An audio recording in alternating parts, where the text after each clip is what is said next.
Hello, everybody. Thank you for joining us for Devotionables, brief devotions for busy people. My name is Gabriel. Today, we are in the book of Job. Now, we've started reading through the Bible together, Genesis 1 through 11. Now, we're taking a detour through the book of Job. Now, Job is a fascinating story. It's a hard story. It's a story that can make us a little uncomfortable, but in God's goodness and graciousness to us, He's revealing something about Himself and how this world works that is contrary to what we want to believe and understand, right? In fact, there was a book written by Harold Kushner. I believe he's a rabbi, and it was in 40 years ago, the early 80s. Why do bad things happen to good people? That's the question that he poses. And really, as we think about life, we may be better to say, why do good things happen to bad people? We're all kind of bad, but we understand what he's trying to say. We all know people like, man, they just, they don't deserve it. That's kind of how we would say it, right? They shouldn't go through that. But Job, if ever there was somebody who would say that about, you would think it'd be Job. He's introduced in chapter 1 as a man in the land of Uz, whose name was Job, and that man was blameless and upright, who feared God and turned away from evil. And it talks about the blessings he had, all the cattle, the sheep. He's got supposedly land. And he talks about his family, 7 boys, 3 girls. And his way of life, even like his children would have these parties and to celebrate. And Job would consecrate them and pray on their behalf in case they had sinned against God in their hearts. And then it's an interesting thing. It says that one day Satan comes and shows himself before the Lord, right?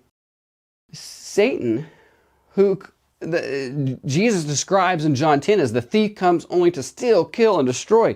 Satan is bent on chaos and bringing people down.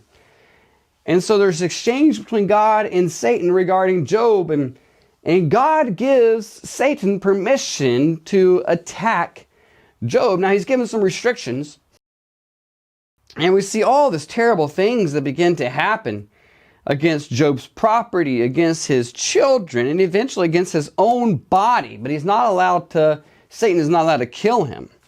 And in fact, his own wife is like, hey, curse God and get this over with. And his friends who, for a moment, they come and bring him comfort, but then even they're like, hey, what did you do wrong, Job, that you would have God do this to you, right? And Job, and then it begins this whole book of this exchange between Job and these guys who are there to supposedly comfort him and confront him. And then finally, in the book, God, we will see, shows up and wow, takes over. But you think about, it really kind of shows us a little bit about suffering, and that God is in control. God is sovereign. He is providential. He rules over all things, and He is good. He is powerful. He is wise.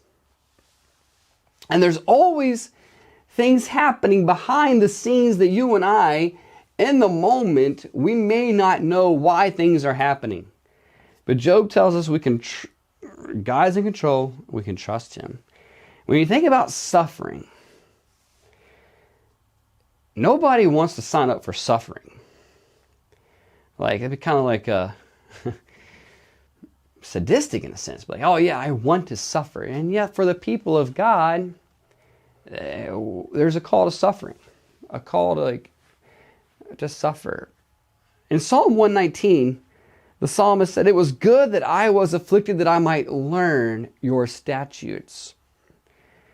Martin Luther talked about, based off Psalm 19, these 3 tutors, these 3 masters he had, meditation, prayer, and suffering, to really get to know the Word and get to know the Lord. In fact, the author of Hebrews says that Jesus learned obedience from what He suffered. And so suffering will either harden you and embitter you towards the Lord, or it will humble you and you'll come to a greater place of intimacy with the Lord, that we can say, like David in Psalm 23, yea, I'll walk through the valley of the shadow of death. I will fear no evil, for you are with me. And that becomes clear as we read through the book of Job. And there's this time when there's a seeming distance. And what is going on? And yet, Job, an incredible faith. I think if we were to talk to Job when we get to heaven, was it worth it, Job? And I think he would say, I knew the Lord better, more intimately through that period. And he is good. He is faithful. He is wise. He is strong. And so maybe as we read through the book of Job, it's a hard read, but that you would help, Lord, help me to see just some of the things about who you are, and that you can be trusted, and that you are good, and that you cause all things to work for the good of them that love you and are called according to your purpose. So the book of Job, I'm thankful it's in the Bible. I'm thankful for this story that reminds us that God is in control and God is good no matter what we are facing. God's blessings on you today.